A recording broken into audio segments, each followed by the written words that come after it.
Game 2, series tied, 1-1. We coming to the ATL, the ATL. Give it to me, give it to me. We here. The higher the level is, the more I get ready for it. Game 4 to the Hawks, 113-96. The bottom line is this. Their star, Trae Young, showed up yet again, and he had help. It's not over. It's not nearly over. They were offensive offensively, and as a result, the Atlanta Hawks pushing the Knicks to the brink of elimination.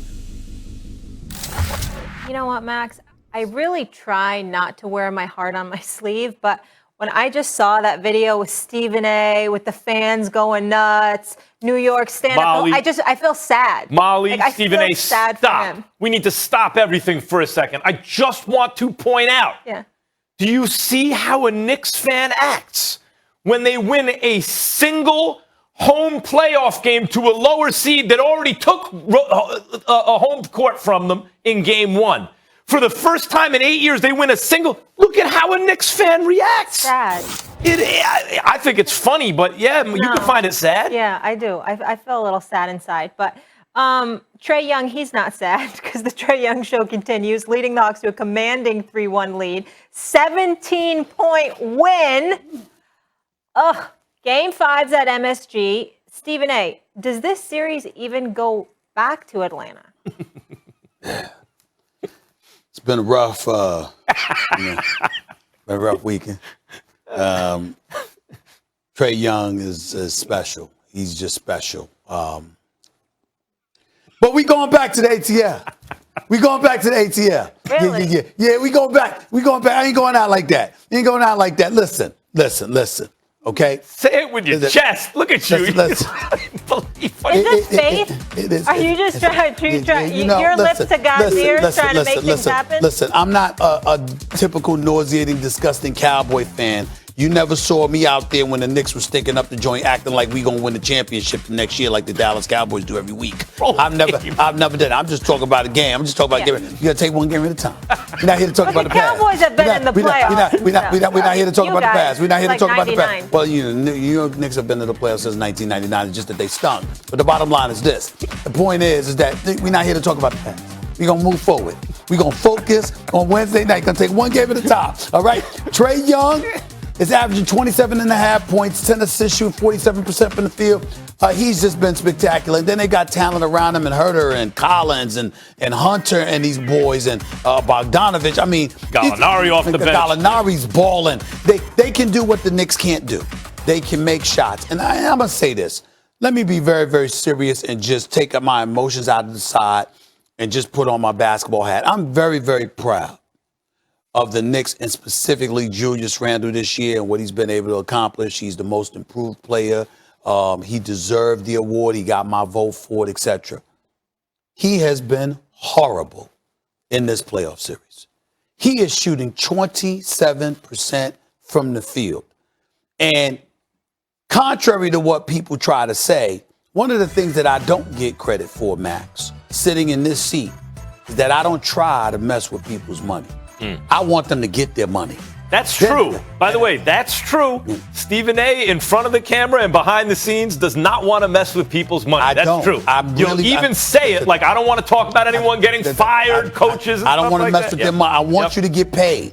A lot of times I wait until a player gets his contract and then I'll sit up there and talk about. Now, obviously, we got to take these into consideration, cap hits and all of this other stuff. But Julius Randle has proven he's not a number one option. You're going left. I don't give a damn if he's got to go right up the hill, around the corner, down the block. He's coming back left, and everybody knows it. And so Nate McMillan, being the great coach that he is, game plans for it. Julius Randle is pushing people off and getting physical just to get off his left-handed shot because him and R.J. Barrett, I know R.J. Barrett's got youth on the side, but damn it, the two of them, they're going left. They're using their left hand. That no suspense, no intrigue, no nothing. And against a talented squad like the Atlanta Hawks, you got to do better. And the reason why, even though R.J. Barrett is young, I'm bringing him off. I'm bringing him up because he's shooting 27% from three-point range in the 30s from the field. I'm going to say this to R.J. Barrett and the Julius Randle. Derrick Rose is 32 years of age. He's been through a plethora of injuries. It's miraculous that he's back and balling, averaging 22.8 points per game for the New York Knicks, shooting about 50% from the field and from three-point range. Derrick Rose is your best player. Y'all can't give him more help than that. That's where their limitation lies, Max. Yeah, and in closing, they don't have enough talent. In closing, I'm gonna say this. You're right. It was never about talent. It was about will over skill, because we knew that the skill belonged to the Atlanta Hawks, and I thought the Knicks had enough will to steal one game in Atlanta and come back with home and reclaim home court advantage. But in the end, what it comes down to is you, R.J. Barrett. I'm gonna bring this up, Max. The number 1 overall pick in that draft is Zion. The number 2 overall pick in that draft is Ja Morant, and then there's you. Come on. Well, Derrick Rose. You gotta give something a little more than that. Derrick Rose was a prodigy. None of these dudes were. Derrick Rose was the MVP at 22. The remains of Derrick Rose is going to be better than any of these dudes are ever going to be, because he has all-time great, oh my God, did you see that? I'll always remember this player kind of talent. Julius Randle, Stephen A. He can only go left since he got in the league. Everyone knows that. But here's the problem with Randle. I don't even think he's a number 2 scoring option. Not on a championship contender. He's a third option. If you're going to pay a lot of attention to him defensively, there's not a lot he's going to be able to do. He can clean up on the glass. He can hit an open shot from distance. He really made real strides doing that this year. He was a top 5 MVP candidate regular season. Regular season doesn't count for much. He's a number 3 option on a championship contender. Barrett hopes that one day he could be a number 2. He's far from that right now. The Hawks got shooters everywhere you look. Trae Young is a super, or playing like embracing that superstar Nick antagonist role. But I just want to get back to the original point. Look at this Knicks fan. Believe me, I was one. I know the mind of a Knicks fan. I know the heart of a Knicks fan.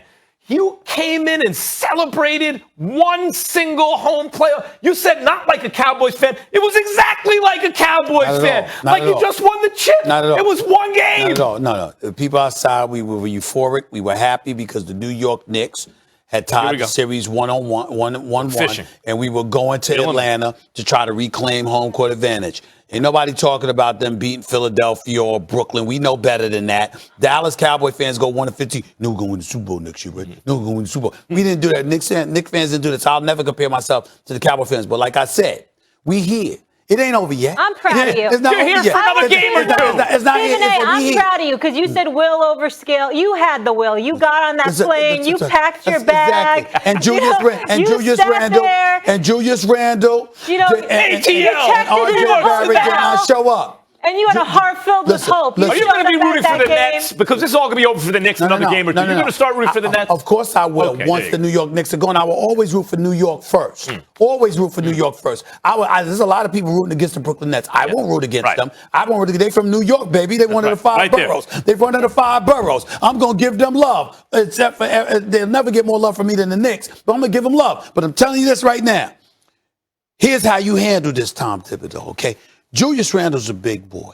You going left any damn way. How about getting those big boys in some foul trouble because you taking it to the rack? How about Tom Thibodeau not calling a play for you where you posting up with your backside of somebody 20 feet away from the basket, where you got to turn around, dribble the ball, and you going back left. You literally can wait on Julius Randle's left side. Just wait. You can literally sit back and just go like this, y'all.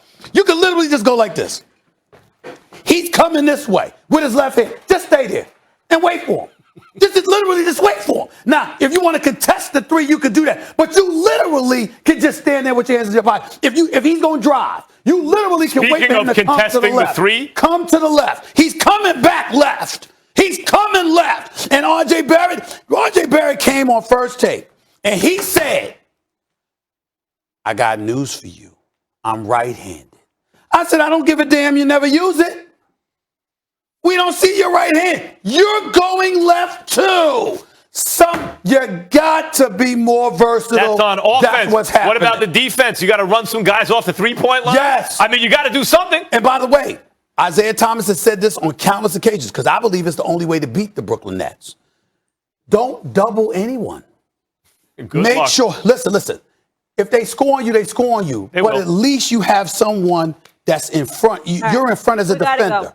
That's all you got to. If you're the New York Knicks, make Atlanta beat you. Even if you switch it, make sure somebody's in front of everybody. No doubling. Hey, do this. Get a refundable ticket. All right. No. I'm not gonna do that. I'm coming back to the ticket. ATL. The Wednesday night, we gonna win at the Garden, and we going back to the That'll win at ATL the Garden. Thursday. Let's Don't talk let a little them beat Giannis, you at the the Garden. Greek sweep. We will get into that. Was it more Giannis or Jimmy Butler not showing up? And Chris Paul has never won the chip in his career. Max and Stephen A. debate what a first-round series win over the Lakers will do for CP3's legacy. That's next.